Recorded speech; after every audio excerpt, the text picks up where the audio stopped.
အခုကျွန်တော်အမြဲတမ်းပြောနေကြရှိတယ်ကျွန်တော်တို့ဒီစကားတွေမပေါက်ကြတော့နော်ကျွန်တော်ချင်းမှာအဲ့ဒီစကားမပေါက်တာကိုနားလည်မှုယူပြီးတော့ဒီဒေတာလေးဒီမျိုးနွေစုလေးအတွက်ပဲမစင်စားပဲနဲ့နောက်ဒီဘာသာရေးမှာလည်းဒီခိုင်းကနအတွက်ပဲမစင်စားပဲနဲ့သူ့မှာလှုပ်ရှားအမျိုးသားပဲဒီတစ်မျိုးသားလုံးအတွက်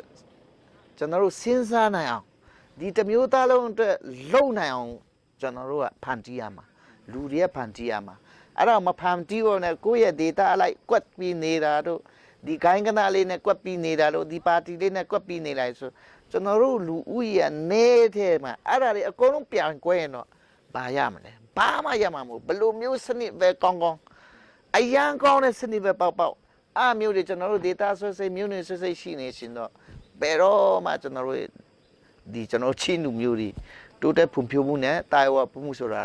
ဝေးပါသေးတယ်အားကြောင့်ကျွန်တော်တို့ဒီcivil society တွေ NGO တွေနောက်ဒီလူငယ်တွေចောင်းသားတွေကခုနကျွန်တော်ပြောသလိုဖွဲ့တာကောင်းတယ်ဒီဟာတွေအများကြီးရှိဖို့လိုတယ်အားတွေကဘူးတူတာတွေအများကြီးကျေဝရတယ်ဒါပေမဲ့အမှပဲမငင်ပဲနဲ့အမှပဲမကြည်နဲ့ပဲနဲ့အားလုံးစူးစီးနိုင်တဲ့အဝိုင်းကိုဒီ NGO တွေ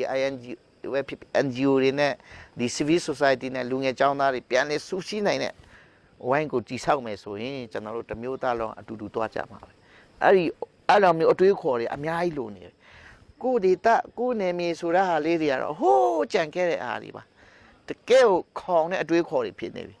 အဲ့ဒါတွေအခုစပြီးတော့ဒီဖွဲ့စည်းလျှောက်လုပ်နေတာတွေကတော့ဒါတော့နောက်ခင်နှောင်းသွားပြီနော်ခင်မဆန်တော့တဲ့အတွေးခေါ်တွေအဲ့ဒါတွေလည်းမလိုက်ကြဘူးကျွန်တော်ကတော့ဒီကျွန်တော်တို့ရဲ့လူထုတွေကိုကျွန်တော်တောင်းခံချင်တယ်နောက်ဆုံးအနေနဲ့ဗာများပြောချင်တာများရှိမလဲဟုတ်တယ်ခုနပြောသလိုကျွန်တော်တို့လူမျိုးတွေကတကယ်ကိုနေတာပါကျွန်တော်တို့ဒီမြန်မာနိုင်ငံမှာချင်းလူဦးရေတကယ်ကိုနည်းနည်းလေးအဲ့ဒီနည်းနည်းလေးကအရင်တော့ဆိုဒီ communication မကောင်းလို့ပေါ့နော်ဆက်သွယ်မှုတတိဒနဲ့တတိဒဆက်သွယ်မှုလည်းမကောင်းတော့ကျွန်တော်တို့တွေကဘယ်လိုပြောမလဲ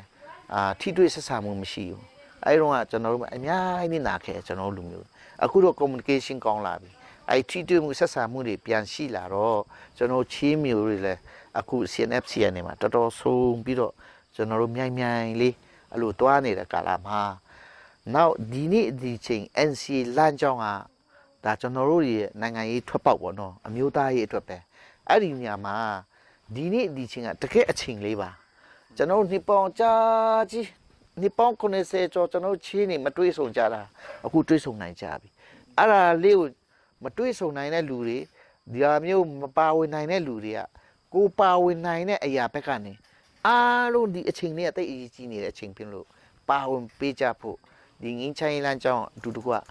ဒီတော်လှန်ရေးလုပ်ငန်းကိုပါဝင်ပေးပြတော့ကျွန်တော်ဖိတ်ခေါ်လို့တယ်အားလုံးကျွန်တော်တို့ဖိတ်ခေါ်တယ်ဒီအချိန်မဲ့တကယ်အချိန်ကောင်းလေးပါအချိန်ကရွေ့နေရဟာအဲ့ဒါကိုအချိန်မမျောတော့ပဲနဲ့ဒီနေ့ကနေစပြီးတော့အခုလူငယ်ចောင်းသားတွေကအစ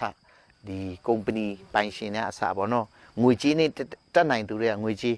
လူနဲ့တက်နိုင်တဲ့လူအုံနောက်နဲ့တက်နိုင်တဲ့လူကအုံနောက်အဲ့လိုအရာရက